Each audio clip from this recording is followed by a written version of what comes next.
Je m'appelle Brigitte Guibard, j'ai 44 ans, j'ai un fils de 19 ans. J'étais travailleuse autonome en relation d'aide et j'ai un cancer du poumon, stade 4, donc avec des métastases. Je l'ai su il y a à peu près 1 an et depuis le début, je suis en soins palliatifs pour les médecins ici au Québec. Inopérable et palliatif veut dire incurable. Ici au Québec, quand je dis incurable, là, ce qu'on m'offre en ce moment, à ce jour, c'est de la chimio de confort. Au départ, on me parlait de gagner du temps avec une thérapie ciblée que j'ai prise, mais à laquelle je suis intolérante, puis qui m'a causé des séquelles neuropathiques. Donc, je ne peux plus la prendre. Et il y a de bonnes chances que si j'ai de la grosse chimio, je fasse les mêmes effets neuropathiques. Donc, chimio de confort et j'ai pas accès à l'immunothérapie parce que je corresponds pas à la petite checklist qui me permettrait de l'avoir. Par contre, ailleurs, notamment juste à côté en Ontario, moi j'ai ciblé Toronto, une clinique à Toronto là, où je pourrais avoir recours à différentes thérapies. Dont une qui est une chimio qui est moins difficile, qui vient avec d'autres choses, d'autres médicaments, pour éviter la neuropathie, entre autres, puis qui me donnerait jusqu'à 80 de chances de rémission. Donc, que ce soit à Toronto, en Ontario ou ailleurs, il y a des chances pour moi ailleurs d'améliorer ma qualité de vie, mais aussi de gagner du temps puis d'avoir des rémissions complètes ou partielles. Là. Moi, si on me donne des années, là, je vais les prendre. Mais je sais que ça ne sera pas ici. En tout cas, pas pour le moment. Ça existe, pourquoi tu le fais pas? Depuis que je sais que j'ai le cancer, puis qu'on me parle de palliatif, j'ai fait beaucoup de démarches pour arriver à avoir accès au meilleur des thérapies de différentes façons. Je n'ai pas les moyens financiers parce que moi, je n'ai pas de revenus. Donc, je suis vraiment bloquée par ça, malgré mes démarches différentes pour avoir les fonds. Moi, je suis sans revenu parce que j'étais travailleuse autonome. J'ai pas d'assurance chômage. Et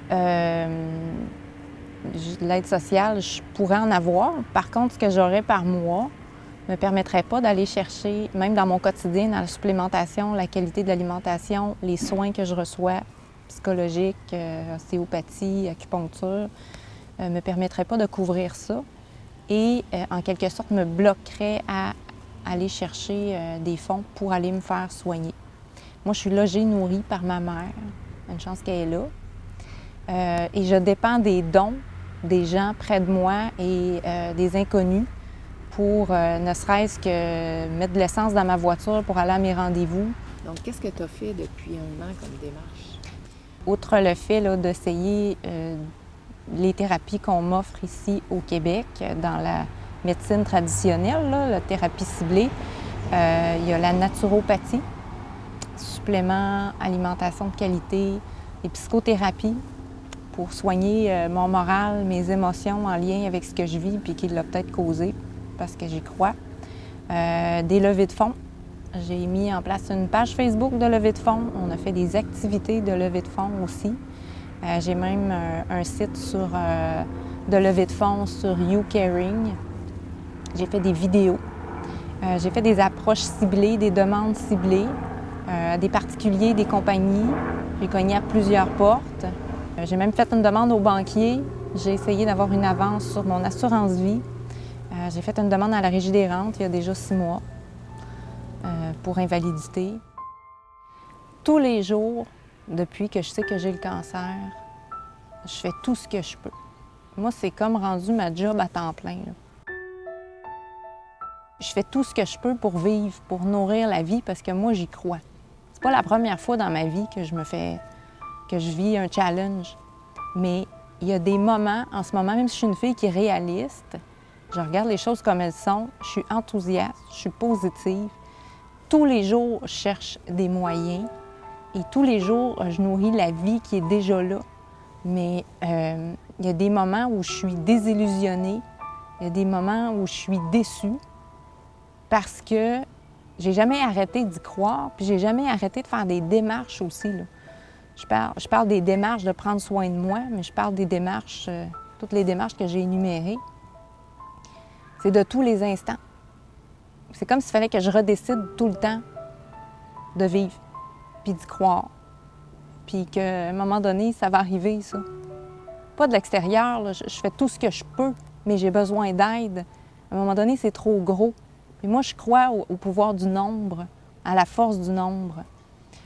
J'ai vraiment besoin de cette aide-là, là, financière, d'appui, de soutien. Peut-être même de ne pas être toute seule à y croire, tiens.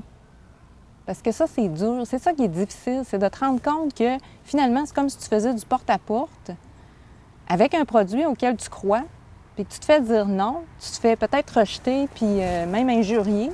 Parce que quand on demande de l'aide, on reçoit de l'aide, mais on reçoit aussi des claques. Moi, ma capacité à recevoir des claques, elle diminue parce que le cancer avance avec tout ce que ça comporte.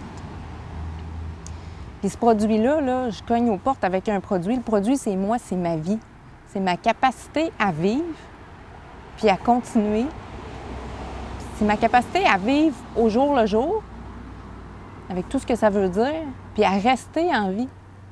C'est ça que ça veut dire, c'est ni plus ni moins que ça, là. Il y a des moments où, pas que j'y crois plus, mais je me sens limitée. Puis je suis limitée, là. Disons les choses comme elles sont. Je suis limitée de plusieurs façons. Mais il y a des jours, là, où je vis de l'impuissance, puis je peux vivre de l'incompréhension, là. Je trouve que souvent, on va dire, tu sais, avoir su, je l'aurais aidé. Quelqu'un se suicide, on va dire, avoir su, j'aurais fait quelque chose. Moi, ce qui me touche, là, c'est que on peut faire quelque chose pour moi. C'est encore le temps. Il n'est pas trop tard dans mon cas. Puis c'est ça, dans le fond. Ça peut me sauver la vie. Quand je dis 80 de chances de rémission ailleurs, là, comparé à rien ici, là, c'est ça, c'est me sauver la vie. C'est vraiment ça, la différence que ça peut faire. Donc oui, des fois, j'ai de l'incompréhension, puis il y a de la tristesse, puis peut-être de la colère. Même si je comprends, là, ça ne m'empêche pas d'avoir mal. Puis j'arrêterai pas de demander de l'aide. Parce que ça serait comme signer mon arrêt de mort. Et moi, c'est pas ça que je veux. C'est quoi que tu as besoin? J'ai besoin d'argent. Dans mon cas, c'est à ça que j'ai besoin de soutien, même si les gens ne comprennent pas, qu'ils ne sont pas d'accord avec ma démarche. Puis oui, des encouragements, puis c'est ça, du soutien, mais j'ai besoin d'argent. J'ai besoin d'argent pour avoir accès à ces soins-là. Puis je n'ai besoin pour avant-hier. Puis ça peut ressembler à peut-être 10 000 par mois, les traitements dont je parle. Peut-être moins, peut-être plus. Ça sera peut-être pas pour toujours. Si j'ai une rémission, je vais avoir une pause. Mais pour le moment, moi, j'ai rien qui rentre. Je suis consciente que les gens sont sollicités beaucoup. Moi, je veux vivre, je pense que ma vie a cette valeur-là. Puis les dons font que je suis encore là aujourd'hui, que je vais être encore là demain. Ça fait une différence, ça fait... L'impact, là, il est direct. Les dons me permettent de rester en vie. Ni plus ni moins. Des fois, on se demande, il va où notre argent quand on donne? Mais là, vous l'avez l'image. Elle va là. Parce que je ne sais pas si je n'avais pas reçu d'aide dans cette année-là, si je serais encore là. Peut-être pas. Puis qu'est-ce que tu dirais à ceux qui te disent « Ouais, mais tu vas en Islande avec cet argent-là? » Je dirais, je comprends que vous ne compreniez pas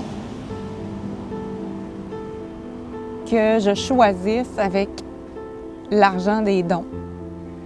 N'ayant pas récolté tout ce dont j'ai besoin pour aller me faire soigner ailleurs, quand je prends un montant pour nourrir la joie dans ma vie puis profiter de la vie, parce que c'est aussi ça, hein? Rester en vie, là, c'est pas être dans le sous-sol chez nous en attendant de mourir. Ça fait partie de rester en vie, de vivre des moments le fun. Moi, je suis allée en Islande au printemps, à la fin du printemps.